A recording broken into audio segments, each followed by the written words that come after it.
Pode confiar, está começando. E hoje o meu convidado é muito especial. Ele tem um ministério lindo e apesar da sua pouca idade, ele tem muita responsabilidade com a obra de Deus. E quem está aqui com a gente hoje é o pastor Guilherme Togni. Olá, boa noite a todos vocês que estão nos assistindo. Agradecer a Deus pela sua vida, Carla, e também pelo convite de poder estar aqui.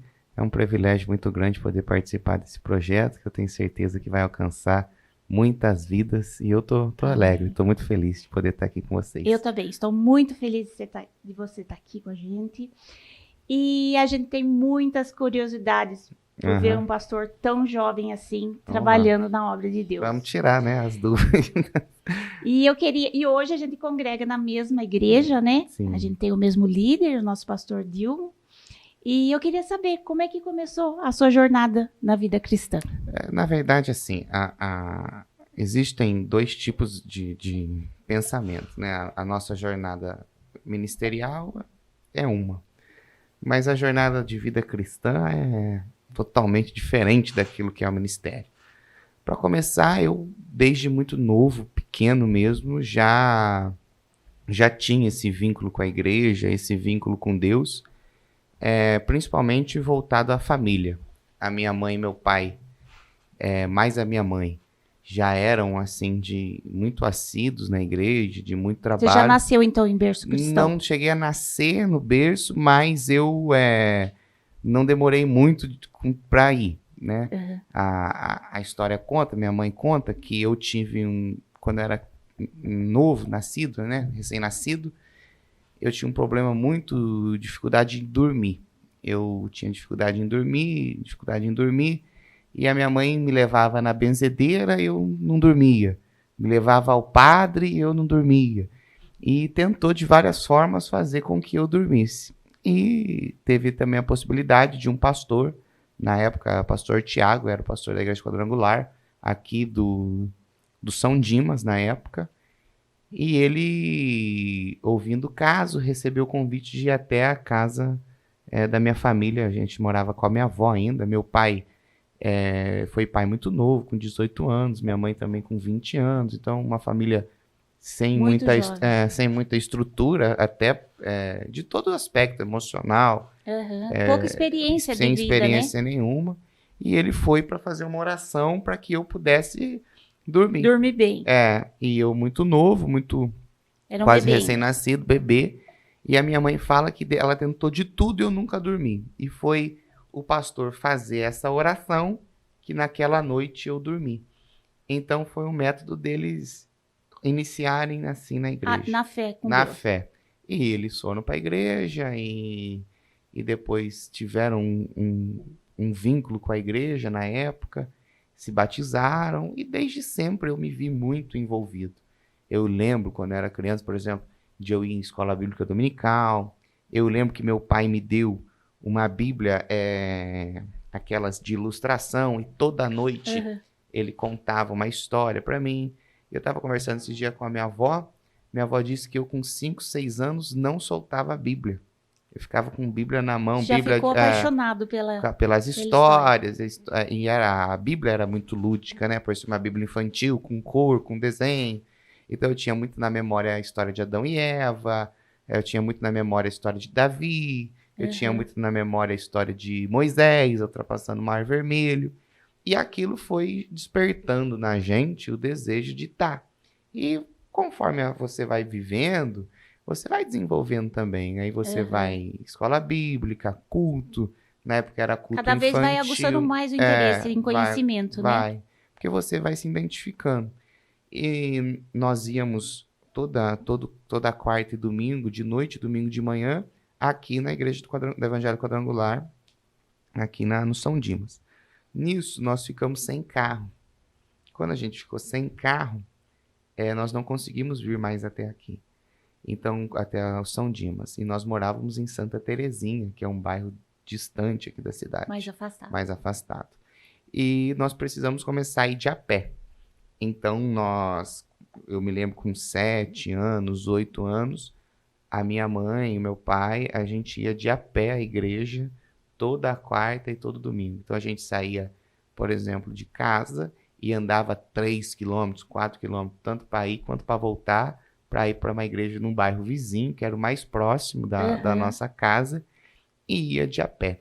E foi ali que eu comecei a ter contato já com, na época, se desenvolvia muita célula, já tinha essa célula, e eu me lembro que eu era muito criança, mas eu já frequentava a célula de adolescente, na época, hoje nós falamos mocidade, né?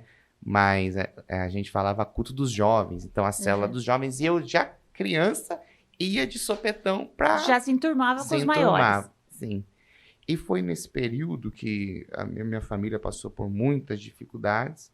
Entre as dificuldades que a gente teve foi a perda da minha avó. A minha avó sempre foi um alicerce muito grande ali dentro da nossa casa, principalmente para minha mãe. Principalmente uma família tão jovem, já ter uma criança, sim, né? E a minha mãe acabou, assim, entrando numa depressão muito profunda. Isso tinha 8, 9, 7 anos, 8 anos, não mais do que isso. E minha mãe, eu me lembro que ela não saía da cama, tomando remédio, passou por um bom tempo assim, tomando remédio. Mas de quarta-feira e de domingo, ela se levantava para me levar para a igreja. Então ela ia arrastada, mas ela se esforçava para que você estivesse lá para me ensinar o caminho mesmo, desde muito cedo, muito jovem. E aí eu fui indo. Na época eu não tinha noção. Hoje a gente tem noção daquilo que ela fez lá atrás, o resultado que deu. Mas a gente é arrastado mesmo, porque meu pai nessa época já não estava mais tão firme, fazia faculdade à noite, eu tinha um irmão recém-nascido. Então ela ia e eu por obediência, ia junto. E eu lembro muito disso. Até que quando mais ou menos assim, foi muito tempo.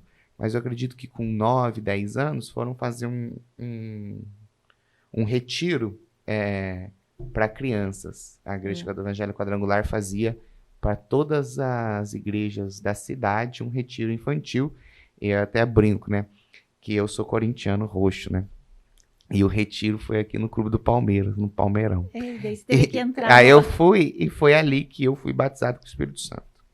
Eu era criança ainda, e foi um retiro muito abençoado. Mais de 100 crianças ali foram batizadas com o Espírito Santo, e foi ali foi um marco de experiência com Deus que eu tive. Eu era criança, já era muito maduro por tudo que a gente sempre fui muito precoce, né?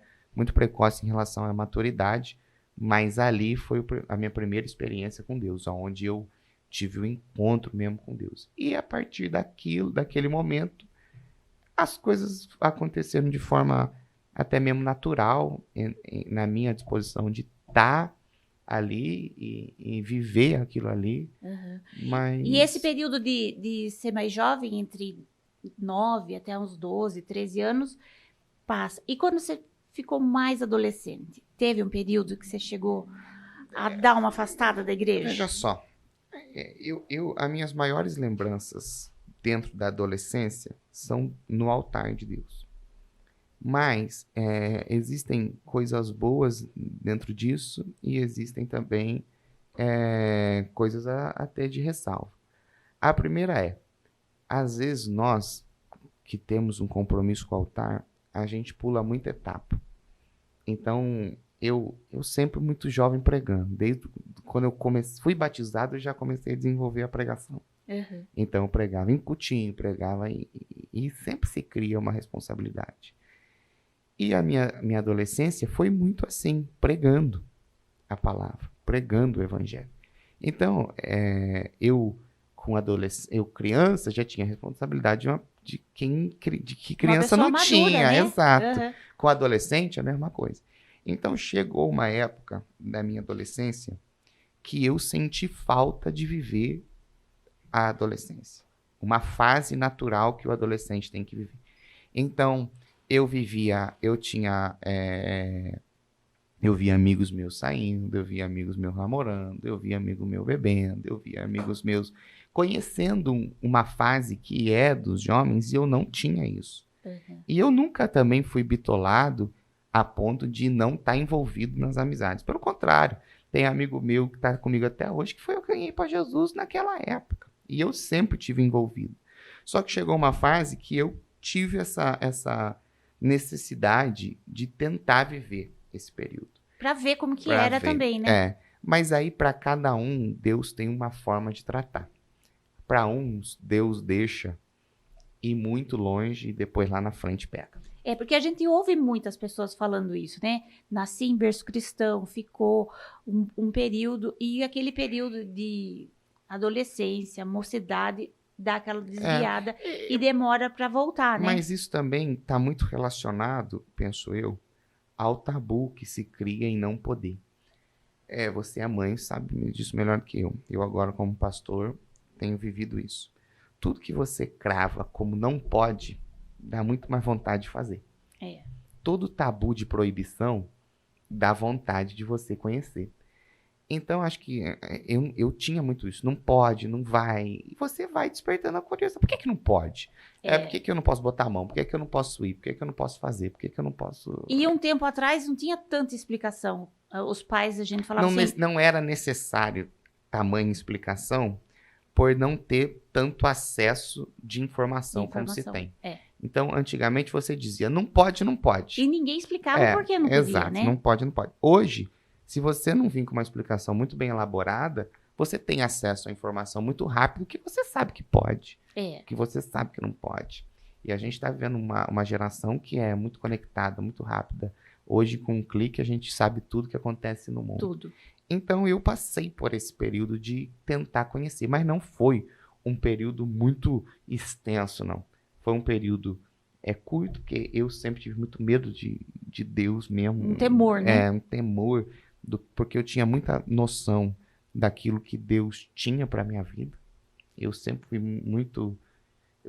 muito consciente daquilo que Deus tinha para minha vida. E eu sempre tive um pensamento que tudo aquilo que eu fosse conquistar em Deus, eu precisava de abrir mão de alguma coisa no mundo. Então eu cresci assim. A minha adolescência toda, enquanto um ia pro bar, eu ia pro monte. E hoje você vê que valeu a pena. Valeu. Valeu porque dentro daquilo que Deus tem para mim, é aonde eu queria estar. E muitas pessoas podem ver esse seu percurso e falar, não vale a pena, mas dizer que não tem o mesmo propósito. No mesmo propósito. Que você então, tem. eu penso assim, que para cada um, Deus usa num determinado propósito. Deus quis me usar nessa área e eu, de forma muito voluntária, aceitei. Então, sempre eu aceitei. Mas eu passei por um período difícil. Quando eu fiquei fora, de fato, eu mergulhei mesmo nesse mundo de fora e já não queria mais, porque eu falei, não é pra mim. Não combinava com você. Não é pra mim isso daqui. Não é pra mim porque eu tava lá, mas ardia uma chama dentro de mim muito grande. Eu me frustrei dentro da caminhada cristã. É natural a gente viver de aproximações e distanciamentos. Então, a gente se frustra e se aproxima. E eu me frustrei com algumas pessoas, com algumas situações, e foi isso que me fez me afastar. E também não tinha maturidade para... Por mais que eu já me sentia maduro, tem coisa que não tem como ser maduro, hoje, por entendeu? exemplo, se você se frustrar com alguma coisa... Você dentro, sabe melhorar a forma de você administrar. Não é se afastando que vai resolver, né? Exato. Então, eu tive esse momento longe, por um período curto de tempo, e voltei já com medo de acontecer. Só que a minha adolescência era dividida assim, eu estudava de manhã, no colégio, então eu saía 15 para 6 da manhã e pegava 2 ônibus, que isso a gente estudava no centro.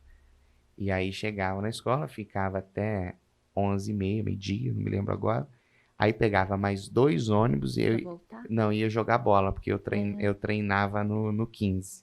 Eu tinha o sonho de ser jogador de futebol.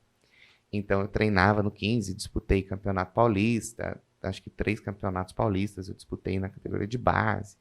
E jogava. Eu jogava não muito bem, mas também não muito ruim. Dava pra enganar. E aí eu saía do 15, direto ia pro culto pregar.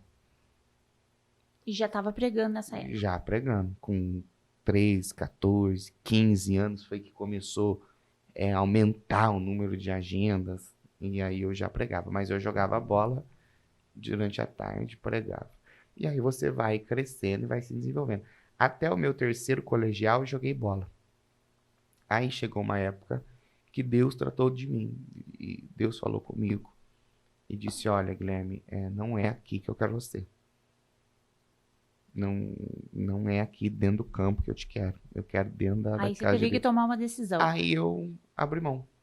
Abri mão de forma muito consciente daquilo que eu E sem estava arrependimento, né? fazendo. Foi uma coisa bem natural. Hoje em dia a gente olha para trás e às vezes a gente pensa, nossa, eu podia ter tentado um pouco mais, tal. Mas não tenho arrependimento em ter largado. Eu tenho alegria em poder ver que eu estou colhendo fruto da minha decisão até hoje. Mas eu abri mão de toda a minha adolescência para que eu pudesse estar pregando a palavra. E me dedicando, porque você pregar a palavra não é só pregar a palavra.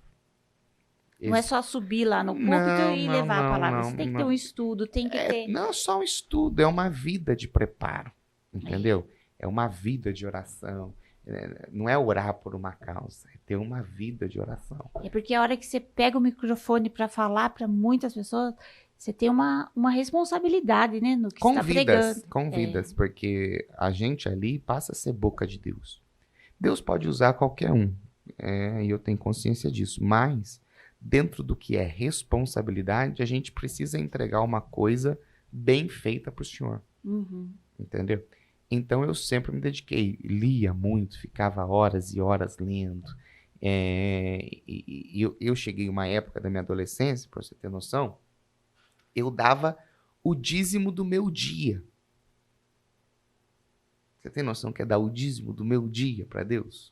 Você somava o que você recebia? Não, o dízimo do dia. O dia tem 24 horas, eu dava 2h40 trancado dentro de um quarto em oração e leitura.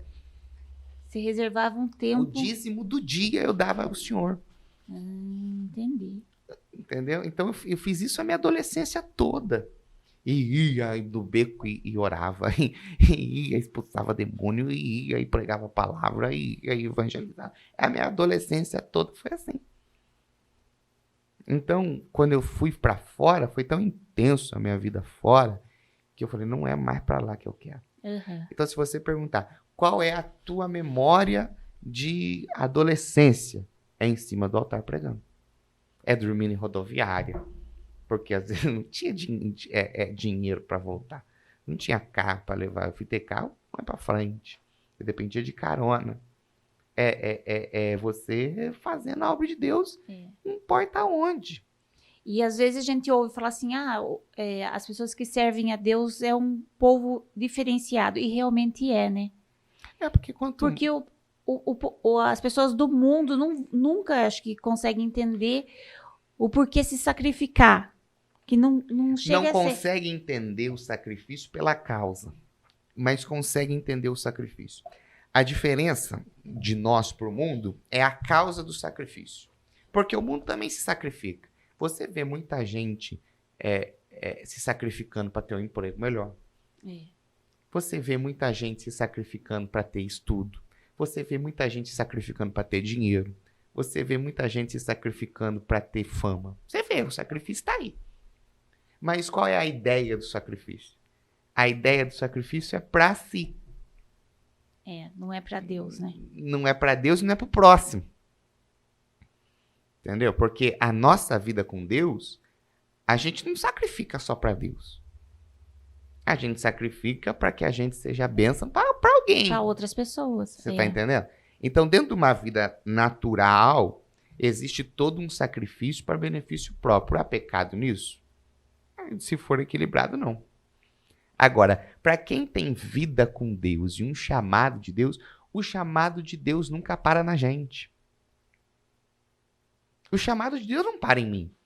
Se Deus me chamou para mim mesmo, meu chamado é em vão. Porque acaba aí, né? Qual é a vantagem de eu saber de Bíblia, de eu pregar bem, de eu ter uma promessa do Senhor e morrer ali dentro do meu quarto? Fechado. Para mim. Não tem. O chamado de Deus é para alcançar alguém, sempre foi. A gente é canal de Deus. E a ideia de você ser canal é que você só transmite aquilo que alguém tá dando. Entendeu? Se eu sou uma torneira de Deus que transmite água e a torneira estiver fechada, não tem sentido. Então, o senhor que manda e passa por um canal humano para chegar em outras pessoas. Exato. Então, o sacrifício não se entende por conta da causa, mas se entende o sacrifício. Quantas vezes eu ouvi dizer, mas tão jovem abrindo mão da vida para pregar. Isso aí a gente escuta bastante, mas né? se eu tivesse fazendo alguma coisa para mim, eles entenderiam. Nossa, mas é tão novo e vivendo assim com as coisas de Deus. Não, mas se eu estivesse fazendo alguma coisa para mim, se entenderia. Então, o sacrifício, todo mundo se sacrifica para ter alguma coisa. Por alguma causa, né? Sempre. Agora, é a causa que causa escândalo do sacrifício. É a causa que se causa escândalo. Porque a ideia de você ter uma causa espiritual é quando você já viveu a vida toda com Deus, a vida toda no mundo, e agora você está cansado. E que vantagem eu tenho de estar cansado fazendo a obra de Deus? Não, eu posso dedicar a minha vida desde muito cedo a uma causa que eu acredito. E essa causa que eu acredito era a pregação do Evangelho. Entendeu? Então, desde muito cedo eu vivi essa causa. E o tempo foi passando e você se casou. O casamento é mais para frente. Dentro dessa jornada ministerial e de casamento, existe um espaço de tempo. Porque eu tive com 16 para 17 anos, eu pregava num ponto de pregação lá no bairro do Vila Sônia, toda segunda-feira. E era um ponto de pregação que demandava muita gente necessitada. E às vezes sem ter o que comer e tal, e às vezes até morador de rua. E eu criei um grupo para alimentar morador de rua. Fazia as marmitas e levava. Exato. Mas isso no sentido assim de querer ajudar. Esse grupo foi se tornando muito grande, a ponto da gente ter 120, 140 voluntários. Nossa. E começou despretensioso. Nós criamos o projeto RAI, que é Resgatando a Esperança. Esse projeto RAI eu dediquei também uma boa parte da minha adolescência. Porque aí eu alimentava, tirava da rua, fazia um processo de acompanhamento em clínica de recuperação ou até mesmo voltava para casa.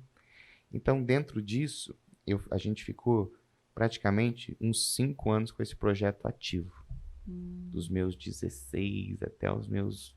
pouquinho depois de eu casar, eu ainda... Fazia esse projeto. Fazia. E hoje esse projeto continua? Esse projeto mãos? Eu passei para outras mãos, né? Na hora que eu achei que meu tempo ali eu já tinha criei, cumprido. Estruturei, e depois esse projeto continua, mas de forma mais morosa, mais lenta. Mas esse projeto Resgatando a Esperança, a gente fez conferência para 150 jovens de preparação, de atender voluntariado, o voluntariado se preparar para ir para a rua, para ir para buscar dependente químico, para saber como abordar, para saber como você chegar na pessoa que está em situação de rua. Porque a gente começou a passar e a vivenciar causas que eram muito difíceis. Não vendo maldade, mas questão higiênica, questão de exposição, porque nem todo mundo que está na rua, você vê as pessoas filmando, tirando foto, gera uma exposição que às vezes a pessoa nem pode estar sendo exposta. Eu conheço um pouco essa parte, porque eu com o Cláudio, quando a gente ia numa outra igreja também, nós fizemos essa parte de fazer a marmita e após o culto a gente ia entregar. Então, tinha alguns que aceitavam oração, alguns não aceitavam, não queria. E a maioria da população da rua, a maioria, eu digo assim, 90%, é conhecedor de Bíblia. Então, a gente também evitava discussão, como chegar. Às vezes, a pessoa estava em situação de rua e a gente tinha voluntárias mulheres. Então o abraço tem que ser diferente, o aperto de mão tem que ser diferente, para que não haja nenhum tipo de constrangimento. Então a gente viu a necessidade de preparo, porque a gente não ia uma vez por semana. A gente ia, em média, 12, 13 vezes por mês. Entendi. Por mês. E com recursos angariados dos próprios voluntários. E dentro da rua eu vivia coisas maravilhosas. Foi nesse período que eu conheci a Jace, que hoje é minha esposa. Ela fazia parte do... Foi voluntária. Foi voluntária.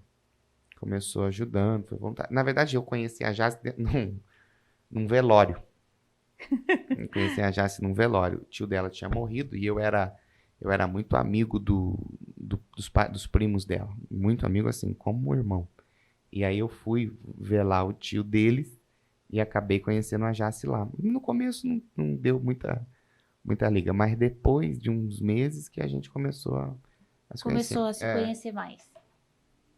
E a gente também, eu comecei a namorar a Jace no final de 2014 pro início de 2015.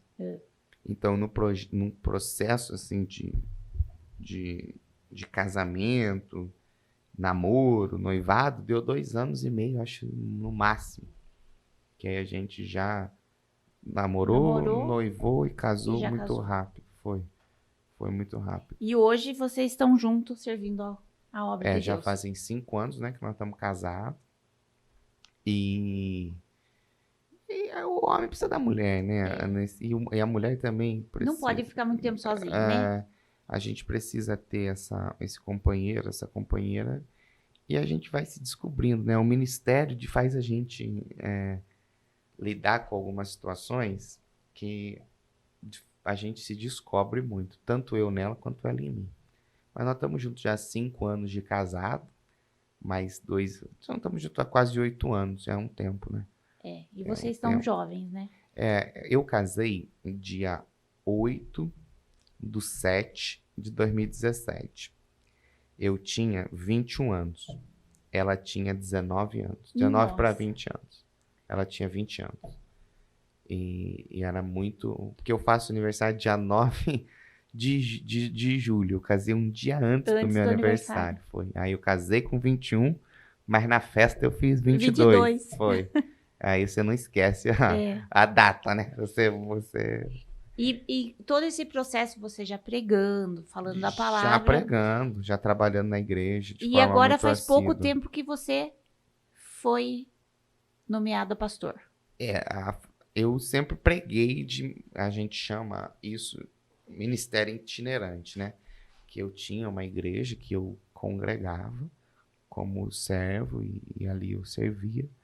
Mas eu era muito chamado para pregar nas igrejas de fora. Então eu passei dos meus 12, 13 anos até 23, 24, só pregando fora. Nesse período, um período muito assíduo, que eu pregava 30, 40 vezes ao mês nas igrejas. Praticamente todos os dias. Não, todo dia, às vezes até mais que uma vez por dia. E um período eu fiquei mais recluso, trabalhando dentro da minha igreja, servindo a minha igreja por uma necessidade, que ainda sirvo e sou muito feliz ali servindo. E com 24 anos, porque foi em 2020, né? 24 anos, eu fui chamado pelo meu líder para pastorear uma igreja local. E já fazem 2 anos, né? 2 anos e alguns meses. 2 anos e um mês, né? Que a gente está pastoreando essa igreja local, que é aqui no bairro do Nova América. E agora conte pra gente, essa experiência de estar cuidando de uma igreja. Como que foi os membros da igreja, qual foi a reação que eles tiveram quando vê um pastor tão jovem? Porque ali tem muitos membros que têm idade para ser pai. Avô até. Avô. Na verdade, assim, você ser pregador da palavra, existe uma responsabilidade. Que é você prega e vai embora e deixa a igreja para o pastor cuidar. Você ser pastor de ovelhas é diferente. Porque a ovelha precisa ter o contato com o pastor. ovelha que não tem contato com o pastor se perde. Então, o pastor, ele cheira a ovelha mesmo. Porque você tem que prestar conta a Deus da vida daquela pessoa que Deus entregou na sua mão para pastorear. Então, quando você é pastor, por mais que você esteja em um lugar específico, você encontra todo tipo de gente que você manuseia. Então, você encontra gente que não tem tanto problema, que é mais equilibrado, que consegue ser mais consciente, que não tem tanto trauma, e você vai administrando. Mas, em contrapartida, dentro do mesmo rebanho, você encontra gente traumatizada, doente emocionalmente, desequilibrada, alma ferida, trauma do passado, que sofreu abuso, que passou por problemas que ainda perdas, ouviu muita coisa. E isso tudo acaba, de certa forma, precisando de um auxílio, um acompanhamento pastoral.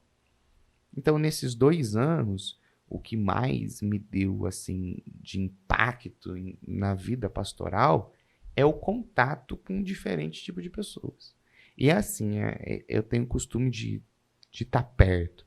No mesmo dia, você atende um problema que parece ser mínimo, e no mesmo dia entra outro com um problema que é gigante.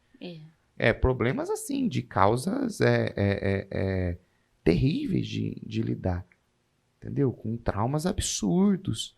Problemas que envolvem coisa séria. E você tem que ouvir e ter uma palavra de Deus. E às vezes você está ouvindo e você não tem. Você não tem uma palavra de Deus humanamente falando. Que você escuta e você diz, como é que eu posso aconselhar? Como é que eu posso ajudar? Como é que eu posso apontar? E você não tem. Então a pessoa está falando e você está lá, meu Deus do céu, me dá, o que eu vou falar agora, dá uma orientação. E aí, pelo Espírito de Deus, você vai orientando diversos tipos de pessoas, diversos tipos de situações. E pessoas que vão ali e dão a vida para você escolher por elas. Pastor, o que eu faço? E elas precisam de uma orientação. E aquilo que você falar ali, elas vão fazer. Vão fazer de forma cega e absoluta, porque creem na palavra de um homem de Deus. E em contrapartida, aí vem a sua parte, né? Você tem que estar com os ouvidos bem abertos para o Espírito. Atentos, e é a vida com Deus que você tem que ter. É a vida com Deus. Porque assim, você tem que ter vida com Deus por inúmeros casos, quando se trata de pastoreio. Mas eu vou salientar aqui alguns. Primeiro, você precisa ser o porta-voz de Deus ali para as ovelhas. Eles precisam da palavra pastoral, porque a presença pastoral, a autoridade pastoral, ela é muito forte. A pessoa do homem de Deus é muito presente ainda. Pessoas precisam ser guiadas. Entendeu? A gente não é cavalo louco que sai correndo. A gente é ovelha que precisa de um pastor que nos leva. Eu sou ovelha, eu preciso de pastor. Entendeu? Eu sou pastor, mas eu também sou ovelha. Você também é ovelha. Entende? Eu preciso ser guiado, eu preciso ser orientado. Então você precisa ter uma palavra de orientação. Outrora eu preciso ter a sensibilidade de não absorver o problema da ovelha a ponto de fazer o problema dela o meu problema. Virar o seu problema, Porque aí me causa doença. Então, até a ação pastoral tem limite. Porque até aqui eu posso ir. Daqui para lá não é eu, é Deus. Porque tem coisa que você não Porque tem coisas que eu não resolvo, eu não administro. Então, tem coisa que eu aconselho, mas tem coisa que eu sei que eu não posso. E aí eu digo, irmão, vamos orar, porque isso aí é Deus quem tem que agir, porque não tem como. Mas, de qualquer forma, dentro de uma situação que você não consegue dar a solução, mas Deus dá sabedoria. Dá sabedoria para a gente orientar, não fazer nenhuma besteira. Até porque tem hora que não é toda causa que necessita de resposta imediata. Tem causa que a gente vê que é a espera que Deus quer, é a paciência que Deus quer. E entre todas, assim, tem alguma assim que você fala assim, nossa, que eu vou fazer? Uma história assim absurda que você escutou ali e você falou, nossa, e agora? Uma vez, eu vou contar isso aqui e essa situação já está resolvida, mas foi assim, logo no começo, eu atendi o caso de uma criança que alegava estar sendo abusada pelo padrasto. Uma criança de 4 anos. E ela pediu pra ele falar com você. É. Nossa, isso deve ser um choque tremendo. Então a gente escuta, a gente não sabe até que ponto é, até que ponto não é, mas você fica numa situação assim muito delicada. Eu acho que essa é uma das piores, ainda mais vindo a criança vir lá. E aí a gente foi buscar orientação, e a orientação é para que a gente tome medidas que sejam cabíveis. E depois de um tempo, ouvindo os lados, aconselhando, a gente aconselhei a família, tudo a ir procurar uma ajuda profissional de polícia, de psicólogo, de assistente social. E depois, porque se de fato aconteceu, a pessoa que fez merece a punição. Mas se não aconteceu e é fruto da imaginação, a criança precisa de acompanhamento. Então, assim, a gente fica muito apreensivo, né? Apreensivo com a situação e também numa situação muito delicada. Então, tem coisas que a gente não entra. A gente orienta para que a pessoa vá buscar ajuda para que isso seja resolvido pelas autoridades competentes. Né? Então, assim, são muitas situações que eu vivi nesses 2 anos de pastoreio, mas todas elas, pela graça e glória de Deus, a gente vê bom resultado. E qual é a maior alegria do pastor? A maior alegria do pastor é ver a ovelha sendo transformada. Ver casamento que chegou aqui destruído e pela orientação que Deus te deu. É isso que eu ia perguntar. Tá restaurado hoje. Então, assim, tremendo. Essa questão de casamento, por exemplo. Você sofreu algum tipo de... Falar assim, eu vou falar com ele tão jovem, recém-casado. No começo, sim. Como que ele vai poder me orientar? Quando eu cheguei na igreja, houve como é que eu posso dizer? Uma certa apreensão dos membros por conta da idade. E por conta de qual seria a postura que a gente ia tomar. Mas, como eu digo, quem justifica a gente é Deus. É Deus. E o tempo é o melhor remédio. E desde muito cedo eu atendi, eu fiquei. E às vezes acontecem algumas situações que Deus permite para que eles passem a respeitar a gente. Eu estava dizendo, esses dias a gente fez uma grande construção na igreja. Vocês sabem disso. E uma das causas da construção era porque não tinha drenagem, a igreja estava cedendo, estava caindo mesmo, ao nível da igreja era esse, estava aqui embaixo. Tal. E a gente precisou quebrar, fazer muita coisa. E na hora da gente passar dreno, a gente precisava passar pelo lado correto da onde tinha mesmo a infiltração da água. E quando a gente quebrou, a gente viu que o lado esquerdo estava molhado e o lado direito estava seco. E Deus me deu um sonho que eu passava a drenagem para o lado direito. Mas o lado direito estava seco. E aí os irmãos diziam, não, pastor, era do lado esquerdo que a gente vai ter que tomar. É o lado esquerdo. E eu tive um sonho, uma revelação de Deus. Eu falei, não. É do lado direito. Não, pastor, mas não é aqui que tem a vazão da água. Pode cavar. E eles obedeceram mesmo sem, assim, duvidando. E quando foi cavando, embaixo viu que o ponto de água era de fato do lado direito e o lado esquerdo só absorvia essa água. E aí, então são situações assim que Deus permite para que o povo veja que você é homem de Deus. Então, eu me lembro de uma vez que uma pessoa veio para mim trazendo um projeto e a vida dele estava toda errada. E ele disse assim, não, pastor, ora para o meu projeto dar certo. Eu falei, não vou orar. Como o senhor não vai? Logo assim, no começo da semana do meu pastoreio. Como é que o senhor não vai orar? Eu falei, não vou orar, porque você não é dizimista, você não está correto. Eu falei, corrige isso. E ele tomou aquela palavra e corrigiu. Mas eu não sei nem orar. Todo o projeto que ele tinha começou a dar certo depois da palavra que ele ouviu da minha boca. Então, assim, são situações que toda a desconfiança vai sendo quebrada. Hoje, com 2 anos ali do pastoreio, você vê um crescimento muito absurdo da igreja. Hoje nós somos, quando eu cheguei, nós tínhamos 60 membros. Hoje, louvado seja Deus, são 150. Olha que bênção. E são, assim, pessoas que passaram por ali, pelo gabinete, pela sala pastoral, e têm a vida transformada pela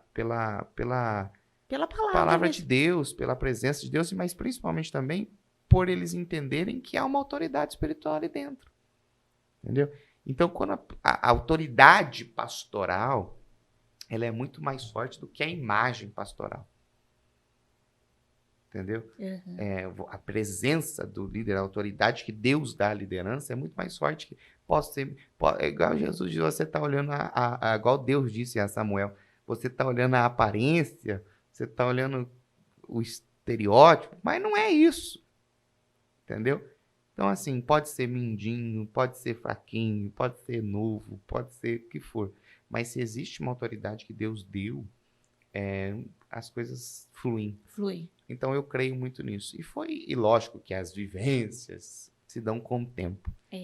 A experiência. E querendo ou não, você já tem uma bagagem desde a sua infância, né? Desde a minha infância. E eu tenho na minha vida também um referencial que é o meu pastor, que é o meu líder. Então eu até digo que todo mundo sabe que eu tento ser uma cópia muito fiel da minha liderança em tudo. Jeito, formas, fazeres. Porque eu tenho em quem me espelhar, lógico, ressalva as devidas proporções de quem somos. Eu sei que dentro da minha função eu não posso agir porque ele é o líder. É o líder. Mas a gente tem que se espelhar em uma pessoa, né? De uma situação, problema, dentro de uma forma de administração, dentro de uma forma de lidar com algumas situações, eu sempre me pergunto, o que é que o meu pastor faria? E a vivência é muito próxima, então a gente consegue replicar isso. E eu tenho feito isso e Deus tem abençoado. Assim como eu respeito a autoridade pastoral, hoje as minhas ovelhas respeitam muito essa autoridade que Deus deu para mim. E entendem a visão que é. Então e fora isso, que a gente também vai formando, né? A gente vai desformando o que estava ruim em quem já estava mais velho e tentando ensinar. E fazendo novos obreiros, novas pessoas, novos irmãos que têm o desejo de trabalhar com a gente e também se espelham na gente. E isso é muito bom. Mas existe também um lado muito positivo em ser pastor jovem, dentro de um rebanho. Porque você tem uma outra visão. É nesse ponto que eu queria chegar. Qual a sua visão das igrejas atuais de hoje? Que hoje a gente é do Ministério de Madureira, mas existem várias outras denominações que pregam a palavra, tudo. E qual que é a sua visão dessas igrejas? Bom, veja só, eu tenho pensado muito nisso esses dias e tenho refletido assim bastante sobre isso. Deus não tem uma forma só de trabalho. Eu penso que Deus é multiforme. Ele trata com Moisés na sarça, pegando fogo. E ele trata com Elias numa brisa suave. E ele trata com outro de uma outra maneira. Entendeu? Deus é multiforme. Existem formas de igrejas. Existem igrejas que são mais tradicionais. Existem igrejas que são mais liberais. Existem igrejas que são mais equilibradas em determinados pontos. Existem igrejas que têm uma visão de cura e libertação, outras igrejas que têm uma visão de trabalhos sociais. São Deus nas suas multiformes. Mas o que eu penso existe uma cartilha que a gente precisa seguir para que não haja dispersamento. E essa cartilha eu creio que a gente precisa analisar. Então, o que é uma igreja saudável? Primeiro, é a igreja que tem a palavra viva. Se qualquer outra coisa está que substitui a palavra, essa igreja está no caminho errado. Uhum. Se você precisa de incrementos mundanos para tentar atrair, para tentar segurar, para tentar tem uma palavra, mexer... acho que foi em um culto, não vou lembrar qual foi, mas foi você que falou. Que nós somos um povo escolhido e a gente tem que ser diferente. Então, que a gente não pode trazer o que é comum do mundo para dentro da igreja. Porque eu penso assim, se eu for trazer o que está no mundo para dentro da igreja, é mundo que eu vou ficar. Quem vem para cá não tem que vir para cá porque aqui tem coisa que lá tem. E o meu pensamento mudou, assim, depois que eu ouvi essa palavra. Que exatamente, quem está no mundo não pode trazer o que está... Porque se nós somos um povo escolhido, a gente não pode trazer o que está no mundo para dentro da igreja. Mas, como Deus é multiformas, né, que você falou, com ordem e decência, ele pode trabalhar de um jeito diferente dentro de uma igreja. Pode trabalhar, mas veja só, quando eu falo trazer o que é do mundo para dentro da igreja, não são modernizações que a igreja precisa passar por isso. São estratégias mundanas. Por exemplo, a nossa igreja precisa se modernizar. A pandemia modernizou as igrejas, ou não?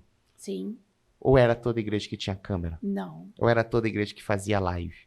Ou era toda igreja que tinha estrutura de filmagem? Não. Teve que se adequar. Teve que se adequar, senão morria. Você tá entendendo? E hoje tem muitas pessoas que ainda continuam assistindo e é um negócio que não pode mais parar. Não pode parar, porque alcança muita gente. Então, são modernizações que acontecem. Filmagem, câmera, redes sociais, telão. Onde já se viu há anos atrás a gente poder ter tudo isso dentro de uma igreja. São modernizações que são necessárias. De certa forma que quem já tinha essa estrutura antes pandemia, passou pela pandemia muito, não vou dizer com mais facilidade, fácil, mas com mais tranquilidade. Tranquilidade, né? Porque foi um período, assim, de escassez financeira. De tudo. Então, a gente precisou se adequar. Então, são modernizações que a igreja precisa passar. A igreja precisa passar uma estrutura boa de som, instrumentos, bateria, guitarra. São coisas que a igreja precisa passar. Por quê? Porque ali é um ambiente espiritual, mas também que precisa alcançar vidas. E essas modernizações são necessárias. Uhum. Principalmente para atrair os jovens, né? Para atrair jovem e também para manter aqueles que estão ali. Até porque hoje o público da igreja é outro. O crente não é mais o crente que é aquele... existe esse povo, mas existe uma miscigenação dentro da igreja. Não é só quem não tem estudo, não é só quem não tem conhecimento. Hoje você tem viúva, órfão necessitado, e no banco da frente, no banco de trás, tem médico, juiz, advogado. Você tem dentro do mesmo povo. Então você precisa falar a linguagem daquele que não entende, mas você precisa falar a linguagem daquele que entende. Porque aquele que tem um tipo de entendimento vai buscar aquilo que ele tem. Não foi isso que Jesus falou para Nicodemos? Mas você é mestre e não entende essas coisas? Eu estou falando como mestre, porque você é mestre. Eu não estou falando como qualquer um, porque para qualquer um eu falo aqui, mas você é mestre, então eu estou falando como mestre para você. Mas você não está entendendo. Então, assim, para cada tipo você precisa se formar. Não adianta você pregar uma coisa, porque hoje em dia a pessoa entra para ver. Então você tem que estar mais preparado. Você tem que estar mais estruturado. Você tem que estar pronto para ter... para atender qualquer tipo de pessoas. Que esteja lá. Então, assim, dentro dessa visão, a igreja precisa se modernizar. Agora, a modernização é natural. E daqui 10 anos, 20 anos, a gente vai estar acompanhando o mundo. A igreja não está alheia ao mundo.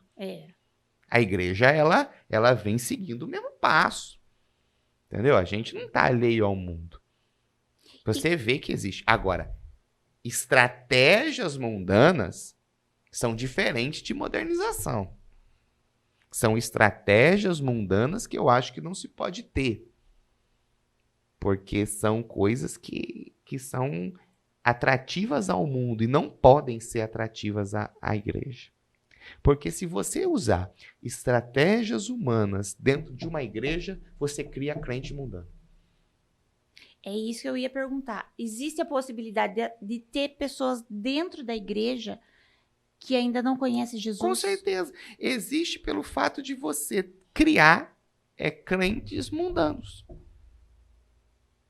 A palavra é muito confrontadora. Se você trazer uma palavra que só satisfaz o seu ego, você cria uma igreja barganhadora. Que só troca com Deus. Uhum. Que valoriza o presente, mas não valoriza a presença. E você consegue identificar ali no seu rebanho que se tem ou não uma pessoa que ainda não aceitou Jesus? A gente identifica. Mas o processo evolutivo, de evolução da pessoa, ela é demorado. Preste bem atenção. Quando a pessoa nasce de novo no batismo, é igual um nascimento. Você tem filho. A tua criança, quando ela estava aprendendo a falar, ela falava gugu dadá e você dizia, meu Deus, que coisa mais linda. É maravilhoso, meu filho está falando qualquer palavrinha. O que não pode? Essa mesma criança com 10 anos continuar falando gugu dadá. É. Porque você vai dizer, era bonito quando tinha 2 meses, um ano. É. Agora com 10 anos já é doença. É verdade. Você está entendendo? É a mesma coisa a vida com Deus. Porque quando a pessoa está começando, você vê traços de quem está começando. Que está conhecendo a palavra, ainda. se desenvolvendo. Uhum. Então você vê que ela tem traços do mundo. Ela fala gugu dadá ainda. O que não pode é essa pessoa ter 10 anos, 20 anos de crente, continuar agindo como criança espiritual. Porque aí não é bonito. Aí é doença. É. Você está entendendo? Então, dentro disso, quando você olha e vê, você vê qual remédio você tem que dar. Essa é a visão pastoral. Essa pessoa está há tanto tempo, mas tem... Não, você vai desse jeito. Você vai introduzindo uma alimentação, você vai dando outra, e assim a pessoa vai desenvolvendo.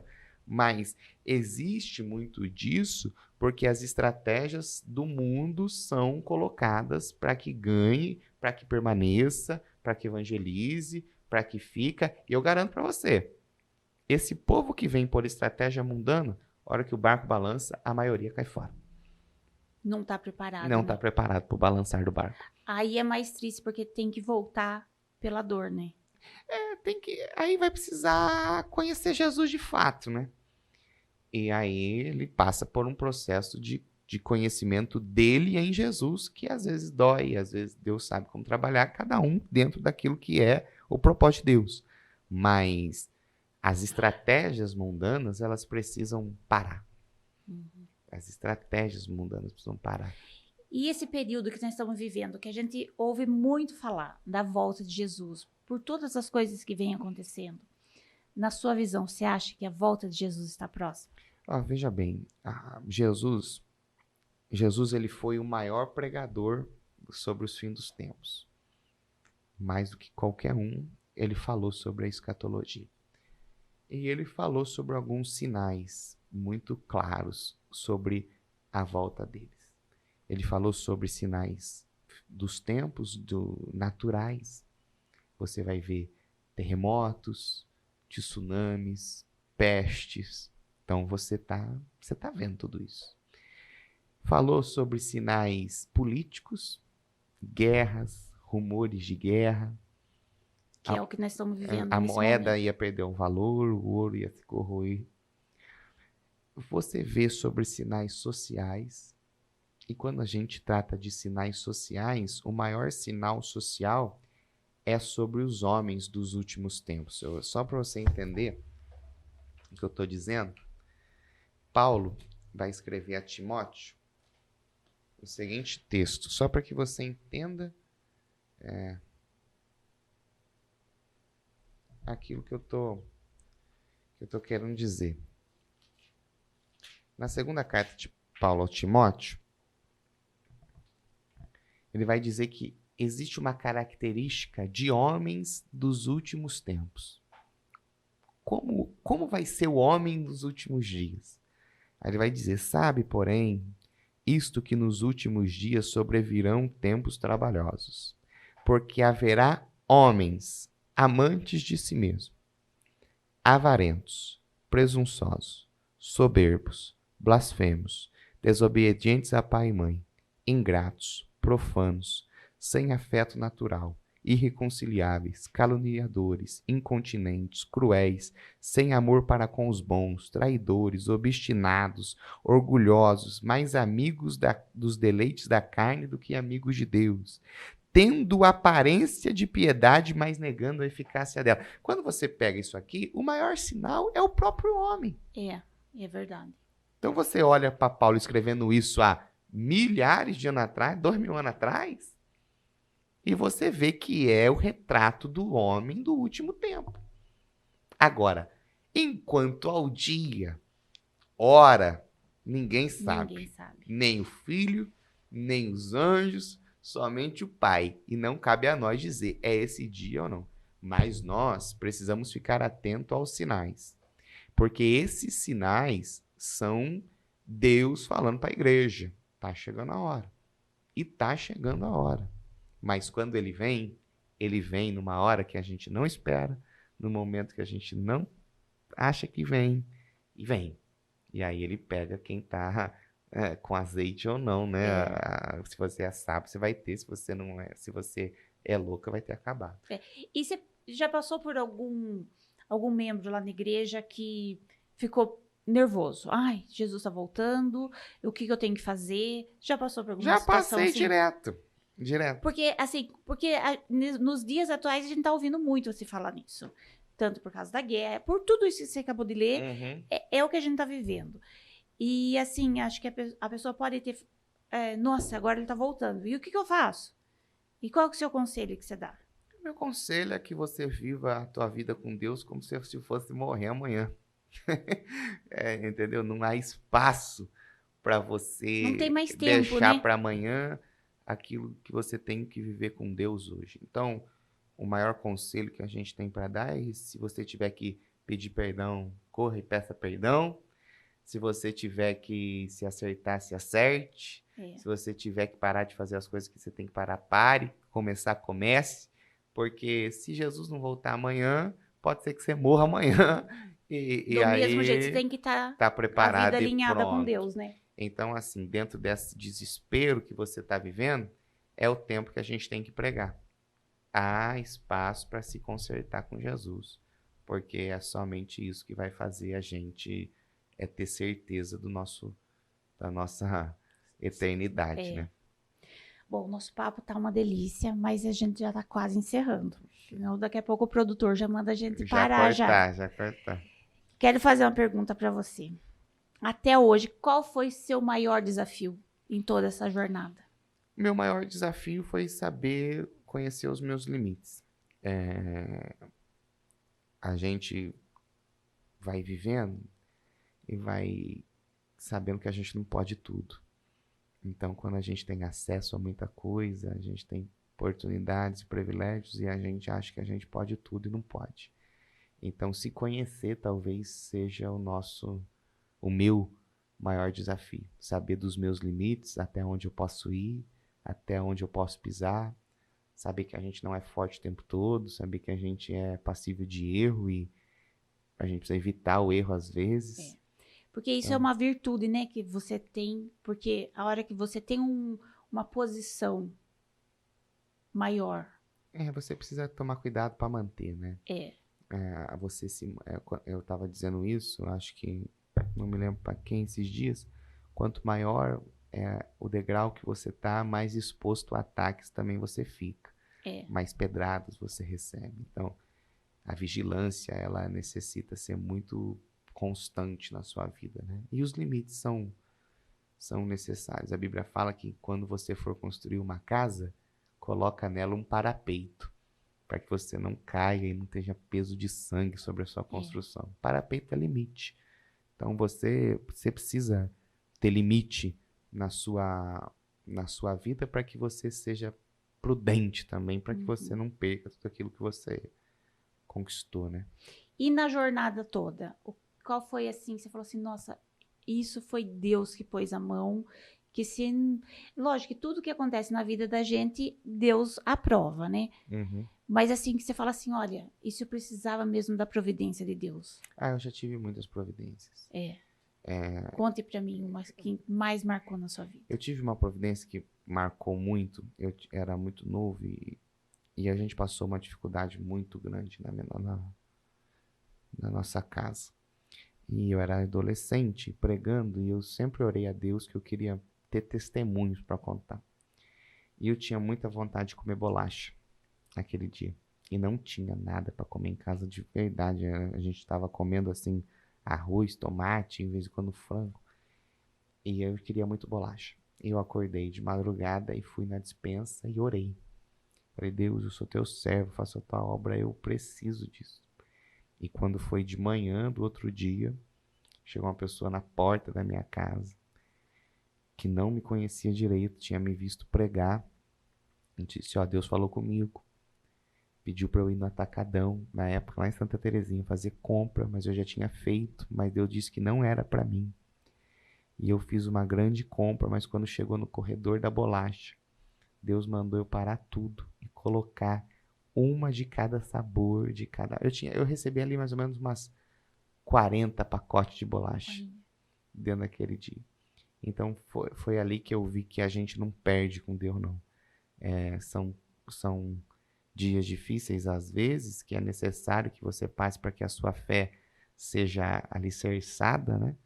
Mas o cuidado de Deus para quem serve a Ele é constante. Essa é a mensagem principal de quem tem vida com Deus. Você cuida das coisas de Deus. Isso você teve certeza que foi Deus. Não tinha como ser. Não. Porque eu orei de madrugada, era 8 da manhã, minha porta bateu. Não tem como não ser. Não tem como. Deus é presente nas nossas angústias.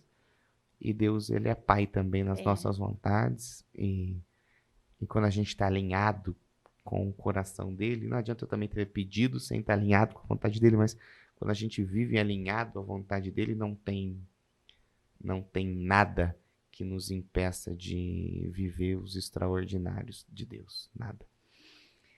Então é isso, Guilherme. Estou muito feliz da sua palavra. Eu acho que tudo isso que você falou, para mim, é muita coisa boa que eu vou guardar, vou pôr em prática. E eu queria também pedir para Deus que o Espírito Santo nunca se afaste de você. Você é um menino muito usado. Muita palavra abençoada você traz na igreja. E dá para ver que Deus está na sua vida. Amém. E deixa uma oração pra gente, uma palavra. Gostaria só de agradecer você antes, né? O convite, a oportunidade de poder estar aqui.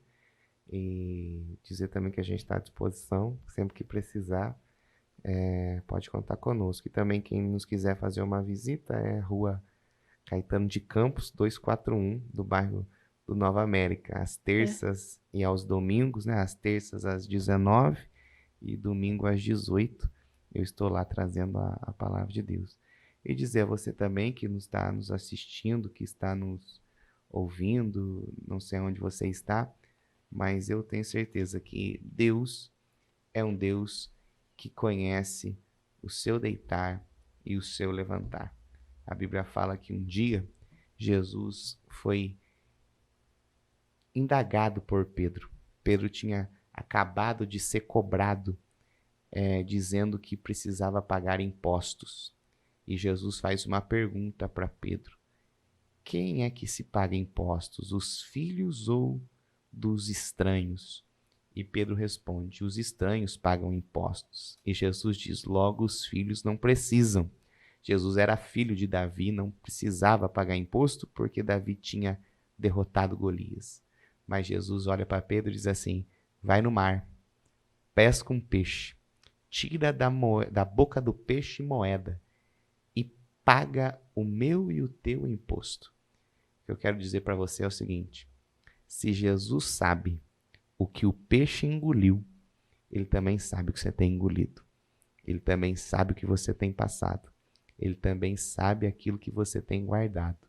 Então fique tranquilo, que uma hora, na hora certa, ele te tira desse lugar, tira desse mar violento, tira tudo aquilo que você está engolindo, que está engasgado, para que você fique bem e também consiga ter uma vida melhor. É só você aguentar, porque Ele sabe a hora certa de chegar, porque Ele sabe tudo aquilo que você tem passado.